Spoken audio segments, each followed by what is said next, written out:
अस्सलामुअलैकुम तमाम नाज़रीन। आज जो हम सबक पढ़ने वाले हैं वो है तजवीद के हवाले से, जो कि तजवीद में ये सबक बयान किया गया है और बहुत से लोगों ने मुझे रिक्वेस्ट भी की है कि इसके ऊपर एक वीडियो बना दें, जिस सबक का नाम है तजवीद में मखारिज। मखारिज कहते किसे हैं, मखारिज का माना क्या है और इसका तजवीद में क्या काम है, ये सारी चीज़ें आप लोगों को मैं इस बोर्ड पर समझाऊंगा। सबसे पहले हम जानेंगे कि तजवीद में मखारिज कहते किसे हैं।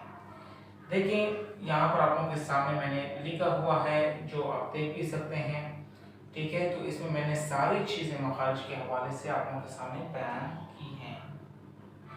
आप यहाँ पर देख सकते हैं कि यहाँ पर मखारिज के हवाले से जो है मैं बहस करूँगा। इस बोर्ड पर आप लोगों के सामने मखारिज का बताऊँगा कि मखारिज कहते किसे हैं और इसका फ़ायदा क्या होता है। कुरान मजीद में सारी चीज़ें आप लोगों को मैं इस वीडियो में समझाऊँगा।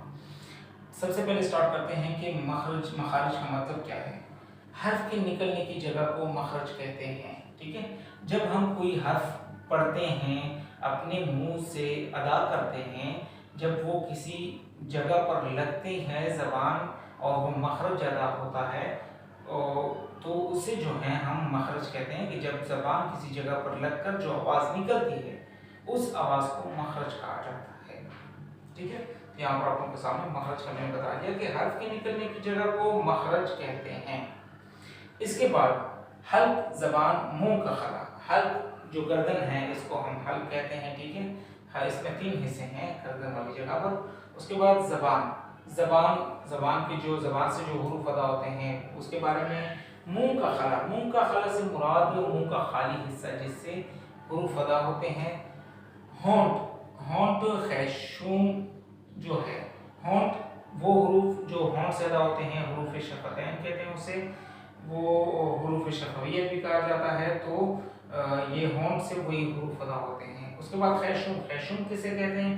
खैशूम जो नाक का बांसा है, मतलब नाक की जो उभरी हुई जगह है ऊपर की तरफ, दो आंखों के दरमियान में जो उभरी हुई जगह है, इसे नाक का बांसा कहा जाता है। तो ये चीज़ें हैं जो मैंने आपको बताई कि हल्क ज़बान, मुंह का खला, होंठ और खैशूम, इसमें 17 जगहें ऐसी हैं। इन चीज़ों में हल्क ज़बान, मुंह का खला, होंठ और खैशूम में 17 जगहें ऐसी हैं जहां से हुरूफ तहज्जी अदा होते हैं, ठीक है। तो यहाँ पर देखिए आप लोगों को मैंने बता दिया, हल्क ज़बान, मुंह का खला, होंठ और खैशूम में 17 जगहें ऐसी हैं कि जिनसे 29 हुरूफ तहज्जी अदा होते हैं। तो ये चीज़ें हैं, अपने ज़हन में रखिएगा कि मखरज किसे कहते हैं। आपको मैंने बता दिया कि जो ज़बान जब किसी जगह पर टकराती है और मुंह से वो आवाज़ अदा होती है तो उसे मखरज कहा जाता है। और ये भी बता दिया कि हल्क ज़बान, मुंह का खला, होंठ और खैशूम में 17 जगह ऐसी हैं जहां से 29 हुरूफ तहज्जी अदा होते हैं। और दूसरी बात कि मखरज का फ़ायदा क्या है, इसे सीखने का फ़ायदा क्या है, ये हमें क्या फ़ायदा देता है कुरान मजीद में। देखिए सबसे पहले ये नीचे मैंने कुछ अल्फाज आप लोगों के सामने लिखे हुए हैं, इसमें वो सारी चीज़ें मैं आपको समझाता हूँ। देखिए मखारिज में जैसे कि ज़ाल है, ज़ा है, वा है, वा है, तो ये 4 अल्फ़ाबेट्स हैं। लेकिन जब हम उर्दू में इसे पढ़ते हैं तो उर्दू में चारों की आवाज़ एक ही जैसी पढ़ी जाती है। मतलब ज़ल्ला अरबी में ज़ल्ला होगा, ज़ाल नरम होगा, ज़ल्ला। लेकिन हमारे जो उर्दू में पढ़ते हैं या किसी भी लैंग्वेज में जब इस वर्ड्स को पढ़ते हैं तो वो इसे जो है एक ही तरह की आवाज़ निकालते हैं। एक ही तरह की मतलब ज़ाल की आवाज़ भी ज़ा की तरह बनाते हैं, ज़ौ की आवाज़ भी ज़ा की तरह बनाते हैं, ज़ौ की आवाज़ भी ज़ा की तरह बनाते हैं। जैसे यहाँ पर ज़ल्ला, ज़ल्ला, ज़ल्ला, ज़ल्ला, ये जो है ये रॉन्ग है, गलत है। क्यों? क्योंकि ये हुरूफ जो हैं ये अलग अलग हैं और जो हम पढ़ रहे हैं वो ज़ा की आवाज़ निकाल रहे हैं। तो ये जो हुरूफ हैं ये सारे ज़ा नहीं है, इसमें सिर्फ एक ही ज़ा है जो ये है, ठीक है। तो इन सारी जगहों के माना भी चेंज हो जाती हैं और इन सारी जगहों की माना तब्दील हो जाती है और तर्जुमा गलत हो जाता है। अब यहाँ पर जैसे ज़ाल है, अगर हम ज़ल्ला, ये ज़ाल को नरम पढ़ा जाता है ज़ल्ला, तो इसका माना बनता है वो ज़लील हुआ। ज़ल्ला का मतलब क्या माना बनता है, वो जलील हुआ, ठीक है। और अगर इसी ज़ल्ला को हम अगर जा की तरह पढ़ें ज़ल्ला, तो ये क्या माना होगा कुरान मजीद में, जब हम ज़ाल को जा की तरह पढ़ेंगे ज़ल्ला, तो इसका माना बनेगा वो पिसला। तो अब इसमें माना के एतबार से आप देखें कि कितना फर्क बन रहा है कि अगर ज़ल्ला को हम अगर ज़ल्ला बना दें, ज़ाल को जा की आवाज बना दें, तो कितना माने में तब्दीली आएगी, वो मतलब ज़ल्ला से का मतलब वो जलील हुआ, और ज़ल्ला जा से ज़ल्ला जो जिसका माना वो पिसला। इसी तरह यहाँ पर आप देख सकते हैं ज़ल्ला, ज़ल्ला यहाँ पर ज़ौ है, ज़ौ को जो है ना लाम से मिलाएंगे, अगर आप अरबिक लैंग्वेज में कहेंगे तो ये मोटा पढ़ा जाता है और हुरूफ लसलिया मतलब नरम हरूफ में है, तो इससे ज़ौ मतलब मोटा भी पढ़ेंगे और नरम भी पढ़ेंगे। ज़बान की नोक को ऊपर सामने वाले दो दांतों के दरमियान में टकराना है, तो उससे ये ज़ौ की आवाज़ अदा होती है, ठीक है। तो ये हम पढ़ते हैं ज़ल्ला, क्या ज़ल्ला, तो या ज़ल्ला को अगर हम ज़ल्ला कहें, ठीक है, ये ज़ौद की आवाज़ निकालें, ज़ल्ला को ज़ौद की आवाज़ निकालें या ज़ा की आवाज़ निकालें, तो इसका माना क्या होगा, तब्दील हो जाएगा, ठीक है। अब यहाँ पर देखें ज़ल्ला जो है ज़ौ को अपने मखरज के हिसाब से अगर हम पढ़ेंगे ज़ल्ला, तो ये इसका माना क्या है, हो गया, इसका माना हो क्या होगा, हो गया। अगर इसी ज़ौ को हम ज़ौद की आवाज़ के साथ पढ़ें ज़ल्ला, मतलब लिखा ज़ौ होगा लेकिन ज़ौद की आवाज़ के साथ हम इसे पढ़ेंगे ज़ल्ला, तो ज़ल्ला जो है अगर हम पढ़ेंगे ज़ौ की जगह पर ज़ौद की आवाज़ को पढ़ेंगे ज़ल्ला, तो वो क्या माना बनेगा, वो गुमराह हुआ। अब देखिए ज़ौ को हम अगर ज़ौद बनाएंगे और ज़ाल को अगर हम ज़ा बनाएंगे, तो आप माना में देख सकते हैं कि माना में कितनी चेंजिंग आ रही है।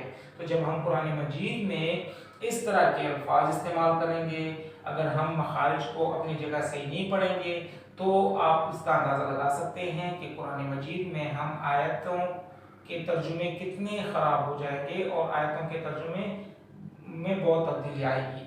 तो यहाँ पर आप देखें इसे नरम पढ़ा जाता है, तो हम इसे पढ़ेंगे अपने अंदाज में ज़ल्ला, ज़ल्ला, ज़बान की नोक को ऊपर वाले दो दांतों के दरमियान में टकराना, तो ये ज़ाल की आवाज़ निकलती है ज़ल्ला, और नरम पढ़ा जाता है, वो ज़लील हुआ, इसका अपना माना। अगर इस ज़ल्ला को ज़ल्ला पढ़ेंगे, सख्त पढ़ेंगे ज़ा की तरह, तो वो पिसला माना तब्दील हो जाएगा।